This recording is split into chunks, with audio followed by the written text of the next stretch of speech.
"You're too damaged to be loved, Ava." The words didn't come in a whisper. They cracked like a gunshot through the church. Damian Cole stood tall at the altar, jaw tense, hand gripping the microphone as if he were delivering a company presentation instead of tearing apart a life. The chandeliers above glowed soft gold. The flowers around the pews smelled like lilies and wealth.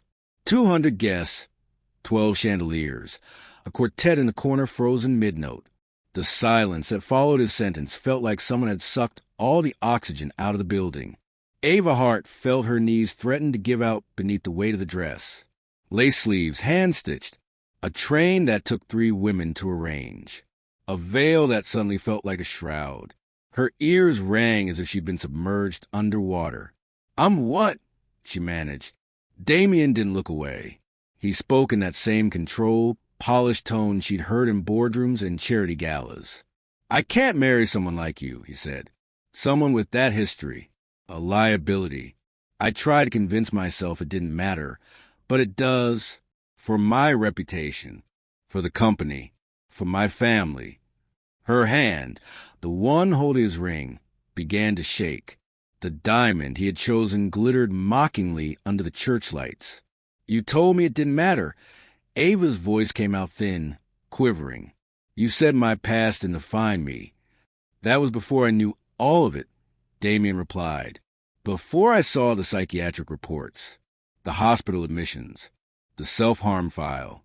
Ava, you tried to kill yourself. Do you know how that looks to investors? To our partners? My father says."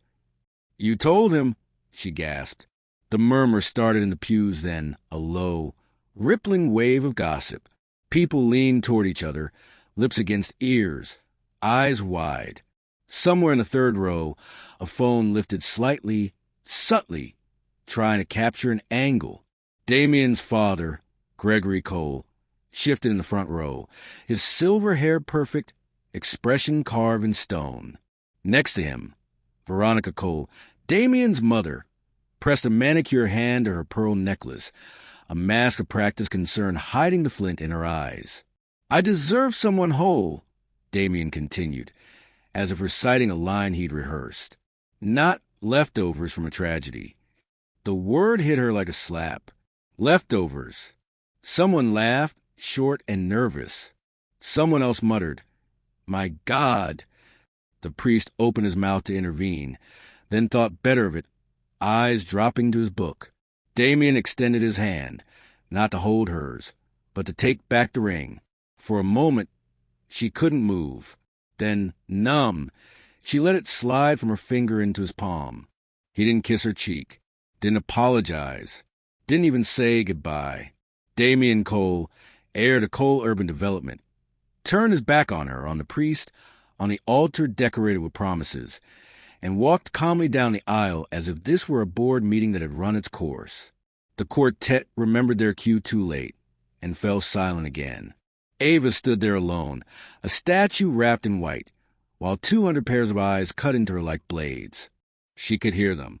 Every whisper felt like a physical touch. Suicide attempt? I heard she was in a psych ward at 18. He did the right thing. Imagine the scandal later. Poor Damian. Poor Damian. Her throat burned as if she'd swallowed glass. She wanted to scream that she was the one who'd been assaulted at 14. She wanted to shout that the scars on her wrists were not shame, but survival. But her voice had shrunk to a pinprick somewhere in her chest. She turned to go, desperate just to move, to get away, when a hand caught her elbow. "My dear," Veronica Cole murmured, her tone syrupy, her smile freezing the air. "Let's avoid a bigger scene, shall we?" Ava blinked at her. "Bigger scene? We'll have the cars brought around the back," Veronica continued, ignoring the question. "The press will be waiting by now. We need to handle this discreetly." Veronica's perfume was expensive and sharp. Her eyes, up close, were cold and assessing. "You gave him the file," Ava whispered. "My medical file." "You did." Veronica didn't deny it.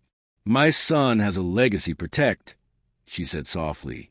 "It's my duty to ensure he isn't burdened by unnecessary risks. You call me a risk? Ava's voice cracked. My son deserves someone strong, Veronica said, her lips barely moving.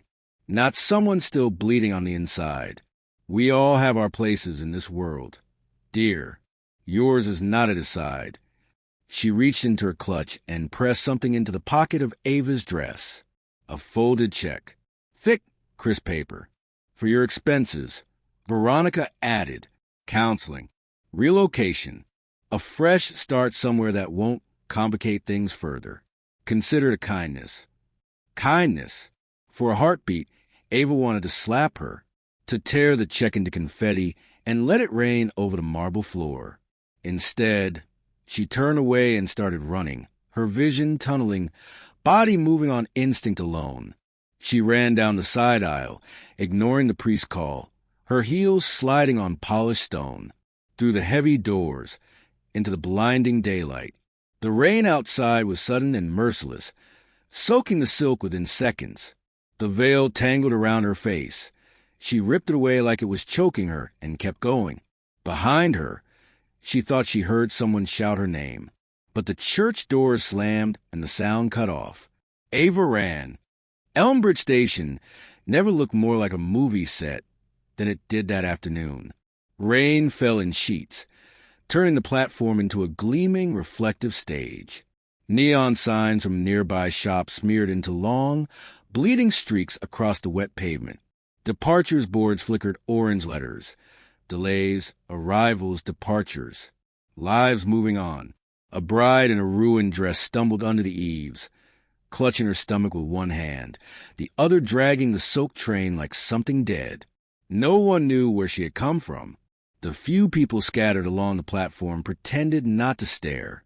A teenage boy with headphones slid his phone up, recording from behind his sleeve. A woman with a stroller turned away, whispering, "Don't look, baby." Ava reached the edge of the platform and peered down at the tracks. The metal rails gleamed darkly. Somewhere in the distance, a train horn cried, mournful, low. "This is what they think of you," a vicious little voice hissed in her mind. Too damaged, a liability. Leftovers. Her breath hitched. Her pulse hammered in her ears. Rain plastered her hair to her face, mascara running in black rivers down her cheeks. She imagined stepping forward. Just one step. Gravity doing the rest. No more headlines. No more pity. No more waking up at night with the ghost of a 14-year-old version of herself, sobbing in a hospital room. The thought wrapped around her like a dark, velvety blanket, seductive in its simplicity. Maybe this is the only way to matter. The voice lied. She slipped off one heel, then the other, toes curling against the cold, wet concrete. Across from Elmbridge Station, in a narrow brick building wedged between a payday loan office and a pawn shop, a small mechanic's garage rattled with the sound of an old radio and an air compressor. "Damn thing," Jonah Brooks muttered, wiping his hands on an already stained rag as the compressor hiccuped again. The rain drummed on the corrugated metal roof like impatient fingers. At 36, Jonah had the kind of presence you only noticed because of how easily he didn't demand it. Broad shoulders beneath a faded work shirt, dark skin freckled with oil splatters, locks tied back in a bandana. People brought in their cars, dropped off their keys, and forgot what his face looked like 5 minutes later, which suited him just fine. Being invisible meant being left alone. And after everything that had happened 3 years ago, Jonah had decided that being left alone was the only thing he wanted. He turned toward the front window to flip the open sign to close before the storm got worse and froze. A woman in a wedding dress stood at the edge of the platform across the street, barefoot, staring down at the tracks. Even through the rain-smeared glass, Jonah recognized that look. A hollow, distant gaze that seemed to see something beyond the world in front of her. The same look he'd seen in his own eyes once, in the cracked bathroom mirror of a motel room, when the world had ended with a phone call saying, "We're sorry, sir," but there were no survivors. Lightning flashed, casting a harsh white glow across the station, the bride, the tracks below. Jonah didn't think. He dropped the wrench. It clattered loudly on the floor, but the sound didn't reach him. He grabbed the first umbrella he could find, a faded blue one with a broken rib, and shoved open the garage door, stepping straight into the downpour. The rain was icing needles against his skin, soaking his shirt instantly. He sprinted across the street, ignoring a honking car, his boots splashing through the puddles. As he climbed the stairs to the platform, his lungs burned, but he didn't slow down. The announcer's voice echoed overhead. "Attention passengers, the northbound train will be arriving in 2 minutes on platform 3. 2 minutes. Aye," he called out, his voice echoing under the steel beams. "Hey, wait." She didn't turn. She swayed just slightly, as if a breeze could push her over. He reached her at the last second, stepping around to stand between her and the tracks. For a moment, they were only a foot apart, separated by a thin line of painted yellow. Up close, she looked like a fallen angel dragged through a war zone.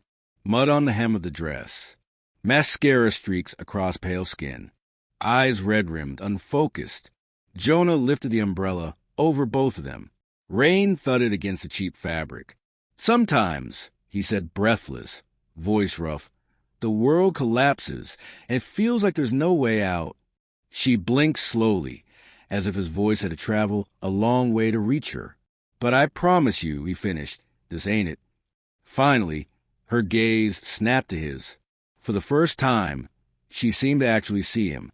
He expected to see fear, or anger, or that strange flinch rich people get when someone like him steps too close. Instead, he saw something he recognized deep in his bones. Not pity, not contempt, just exhaustion, and the fragile threat of someone who has been fighting alone for way too long. "Who are you?" she whispered, her lips trembling. "Right now," he replied, forcing a small, wry smile. "Just a guy between you and a really bad decision." A choked laugh escaped her, surprising both of them. "You don't know anything about my decisions," she said, voice shaking. "You're right," he answered gently. "I don't, but I know that look. Had it myself 3 years back. Same station, different tracks." The horn of the approaching train screamed in the distance. The wind pushed damp air up from the tunnel, mixing with the scent of wet concrete and metal. "Step back with me," Jonah said, extending his free hand. "That's all I'm asking. Just 3 steps. We don't have to figure out the rest today." She stared at his hand. Dark skin, streaked with oil, broken thumbnail, a faint scar across the knuckles. Her own hands were pale and shaking, nails perfectly manicured, a diamond bracelet circling her wrist like a shackle. "Why do you care?" she choked. "You don't know me." "Because somebody cared enough to pull me back once," Jonah answered, his voice thickening for a fraction of a second. "And I'm still here because of that. Seems like the least I can do is pass it on." The train's lights appeared at the far end of the platform, twin white eyes growing larger. She swallowed. In the end, it wasn't his words or the rain or the sound of the train that decided it. It was the way he looked at her, like she was a person in pain, not a problem to be fixed or a scandal to be avoided. She placed her hand in his. His fingers curled around hers. He stepped backward, gently tugging her with him. 1 step, 2, 3. The yellow line slipped out from under her toes. The train roared through the station, wind buffeting them both.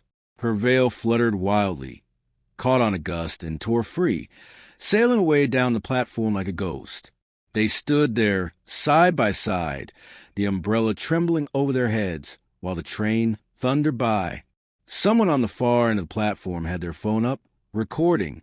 The camera caught the moment a black mechanic held an umbrella over an abandoned bride in a muddy wedding dress, her hand clutched in his like a lifeline. No one knew that footage would be played on loop across Brookhaven within 24 hours. No one thought of headlines. "Not yet." "I've ruined your umbrella," she said dully as they stepped off the platform, the metal ribs bending inward from the force of the wind. "It was already trash," he replied. "You just gave it a poetic death." She almost smiled, and that scared her. How could she smile today? He guided her across the street, one hand hovering near her elbow, careful not to touch unless she wanted him to. Her bare feet slapped on the wet asphalt. The sign above his garage flickered. Brooks Auto and Repair. The paint peeled at the edges, the letters faded. But someone had cleaned the glass recently. Someone cared enough to try. The moment he pushed open the door, warmth wrapped around them. The air smelled like oil, coffee, and something faintly citrus. A radio played low in the corner, a soulful voice crooning about loss and grace. "Come in," he said. "Careful. The floor gets slick when it's raining." She stepped inside, dress trailing water, feeling like she was contaminating the place. The concrete floor bore years of stains, but there was a certain order to the chaos. Tools hung neatly on the walls, drawers labeled in Jonah's meticulous handwriting. A small office sat in the back, its door propped open with a crate of engine parts. He closed the garage door, shutting out the roar of the storm. "Sit," he said gently, gesturing to an old leather chair near the office. "I'll, get you a towel. Maybe some clothes." "Clothes?" she echoed. "Not fancy," he admitted, rubbing the back of his neck. My wife's things." She passed. "Haven't had the heart to throw them out or give them away. I think she'd be happy if they helped someone." The word wife hit her with an odd pang. Even this stranger had reached a place she had thought was hers today. A future, a partner, a family. She sank into the chair. The dress spilled around her like a defeated flag. Her fingers found the check in her pocket and clenched around it. He disappeared into the back and returned with a clean towel, a soft T-shirt with a faded jazz band logo, and a pair of loose sweatpants.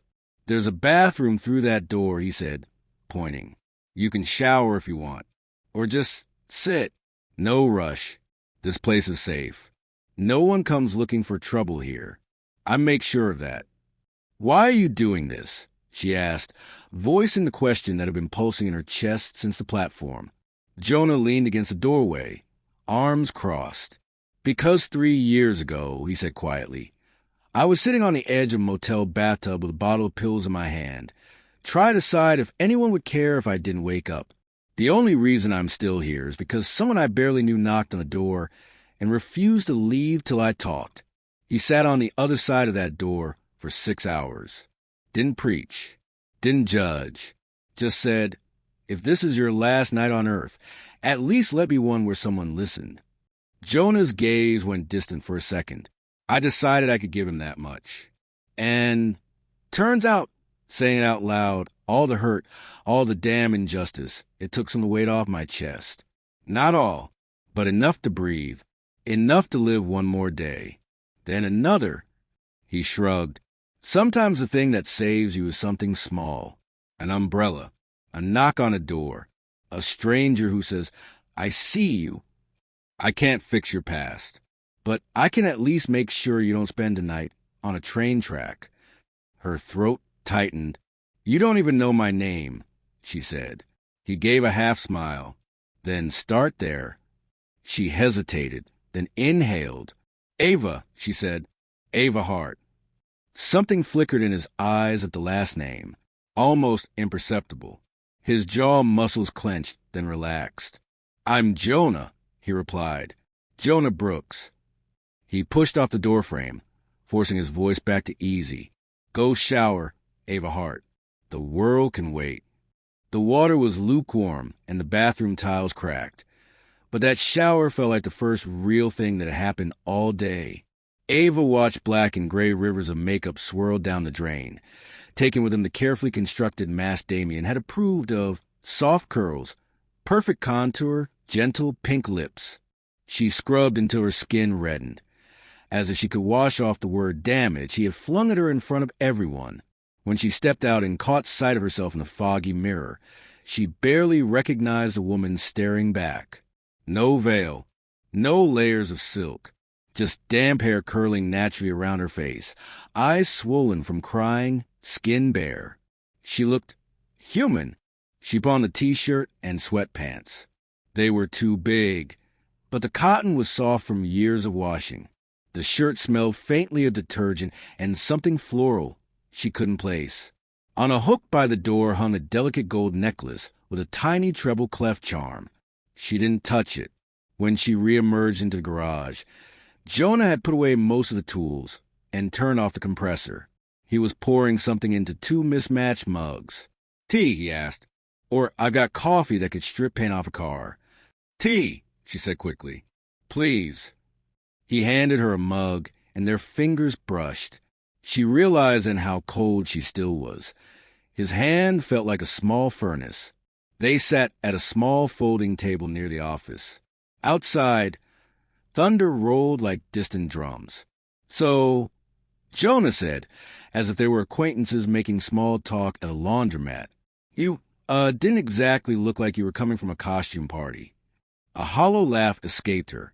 "I was supposed to get married," she said, "at St. Andrews. Damien Cole." He nodded slowly, as if he'd expected that answer. "Yeah," he said. "Figured." "You know him?" She frowned. "Everyone in Brookhaven with a credit score knows the Coles," Jonah replied dryly. "They build half the city and own the other half." She stared into her tea. "He said I was too damaged," she whispered, "in front of everyone. Told them all about things I told him in confidence. About what happened when I was 14. About the hospital." "Screw him," Jonah said immediately, no hesitation. "You're not damaged. You're wounded. There's a difference. One blames the person who got hurt. The other blames whoever did the hurting." "I thought he accepted me," she said, her chest tightening. "He told me I was brave for having survived. He said my honesty made him love me more. Turns out he was just calculating risk." She lifted her eyes to him. "And you had that look too at the station. Like you'd lost everything." His jaw tightened. "I did," he said. "My wife, my daughter. 3 years ago, a coal urban development building caught fire on the south side. Safety violations, faulty wiring, cheap materials. We complained, filed reports. Nobody cared. City inspectors were already bought and paid for." His voice grew quieter. "The fire alarms didn't work. The stairwells were blocked with construction debris. By the time the firefighters got there, the whole 8th floor was an oven." Ava's hand flew to her mouth. "My wife, Lena, and our little girl, Amaya, never made it out," he said, the words coming out like stones. "I sued, or tried to. I had photos, eyewitnesses, maintenance records the tenants committee had collected. But the Coles have lawyers who eat people like me for breakfast." She felt a chill that had nothing to do with temperature. "What happened?" she whispered. "Witnesses got scared," Jonah said flatly. "Lost jobs. One got deported on some paperwork issue that came out of nowhere. Evidence disappeared from city archives. The lawyer representing us got a promotion in another state and dropped the case for personal reasons. The judge assigned had his campaign funded partly by coal-affiliated PACs. After a while, it was just me shouting into a void. I started drinking too much. Stopped sleeping. I felt like I'd failed Lena, failed Amaya. That motel room was the end of the road as far as I could see it." His thumb rubbed the edge of his mug. "Except it wasn't the end," he said. "Someone knocked. A community organizer I barely knew sat outside that door all night. He put me in touch with people who helped me climb out. Just enough to survive. Not enough to win the fight. Not then, but enough to keep breathing." He looked up at her. "So when I saw you on that platform today," he finished, "I saw myself, and I couldn't just stand there." Her heart hammered. "I'm so sorry," she said, and the words felt small, insufficient. He shrugged one shoulder. "It is what it is," he said. "They're gone." The Coles moved on, built a fancy new tower downtown, held a charity gala in Amaya's name once without ever talking to me. Her stomach lurched. "Damien never told me any of that," she whispered. "He said there'd been a fire in one of their older properties, but that it was a tragic accident. He said the tenants were hysterical and trying to cash in. Jonah barked out a bitter laugh. "Yeah," he said, "that sounds like him." The rain outside began to lighten, turning into a gentler patter. "You know," Ava said slowly, "when you asked for my name earlier, you looked surprised when I said Hart." Jonah's gaze flicked, just for a second, to the small office in the back. The door was slightly ajar, and she could see a filing cabinet, its top drawer stuffed with folders. "Yeah," he said, "your name came up back when I was digging into Cole Urban. Your father's firm did accounting for some of their projects, right?" She nodded, startled. "Yes," she said. "Hart and Low. He died 5 years ago. Stroke. I didn't know he'd worked with them until Damien mentioned it offhand one night." Jonah's jaw clenched again, that same flicker of something dark in his eyes. "Small world," he said, voice carefully neutral. "You should get some rest, Ava. You've had a hell of a day." She wanted to push, to ask more, but exhaustion hit her like a wave. "Where should I?" she asked, gesturing vaguely. "There's a small apartment upstairs," he said. "Bed, couch, more of my tragic coffee. You can stay there tonight. Tomorrow, we'll figure out next steps. If you want to leave, I'll call you a cab. If you want to scream, I'll bring earplugs. No pressure either way." She studied his face. He seemed genuinely sincere. No agenda, no prying questions. Just a man who had turned his own ruin into a kind of shelter. "Thank you," she said softly. "Don't thank me yet," he replied with a faint smile. "The mattress is ancient, and the pipes make noises like ghosts." She almost smiled back. Almost. By morning, the entire city had seen her face. She woke to the smell of coffee and the sound of a news anchor's excited voice drifting up from downstairs. This image going viral across Brookhaven shows an unidentified black mechanic comforting what appears to be a runaway bride at Elmbridge Station yesterday afternoon. Ava sat up, the old mattress spring squeaking. For a second, confusion clouded her brain. Where was she? Then the memory of the church hit her like a tidal wave. "Oh, God," she whispered. She stumbled to the window, her bare feet touching the cool wooden floor. From the second-story apartment, she could see the street below, still damp but glowing in the early sunlight. A news van was parked half a block away. Her pulse spiked. She grabbed the T-shirt from the chair and pulled it over her head, then hurried down the narrow stairs into the garage. Jonah stood there in the middle of the workshop, one hand holding a mug, the other flipping through channels on an ancient TV perched on top of a toolbox. As soon as he saw her, he clicked off a sound. "Morning," he said quietly. "I was hoping to have a nicer way to ease you into the day." "What's happening?" she asked, her voice thin. He hesitated, then set the mug down and reached for the remote. "Somebody at the station recorded us yesterday," he said, "posted it online. It blew up." He turned the TV back on, sound low. On screen, a freeze frame showed her in her ruined wedding dress, hair plastered to her cheeks, eyes wide and lost. Beside her, Jonah stood with the umbrella, face half-turned. The caption read, "Angel in grease-stained hands. Mechanic rescues runaway bride at Elmbridge." Ava's stomach dropped. "They don't know who you are yet," Jonah said quickly. "No name, just runaway bride. But it's only a matter of time. Someone from the church will talk, or someone will recognize you from the society pages." Her eyes stung. "Damien's going to see this," she whispered. "His parents. Everyone." Jonah nodded. "Most people online are on your side," he added. "From what I saw, calling him a coward, praising you for walking away from a man like that. Praising me, too, weirdly enough. A lot of not all heroes wear capes. Some wear coveralls type comments." She let out a shaky breath that might have been a laugh. "And the others?" she asked. His jaw tightened. "Some are talking about you like you're broken," he said, making jokes about psych wards and crazy exes. "Some are upset that you're with you," she finished. He didn't flinch at the words. Yeah, you helped me, she said. You saved my life. And now people are angry about that. People don't like their fairy tales messed with. Jonah replied, they're used to seeing women like you on Damien's arm, not sitting in a mechanic's shop wearing his dead wife's t-shirt. Her eyes flicked to him in alarm. Sorry, he said quickly. Bad phrasing. Just saying, you're not playing the role they assigned to you. That makes some folks uncomfortable. As if on cue, a car door slammed outside. Jonah's posture changed, shoulders squaring, expression sharpening. He moved quietly to the window and peeked through the blinds. Reporters, he grunted.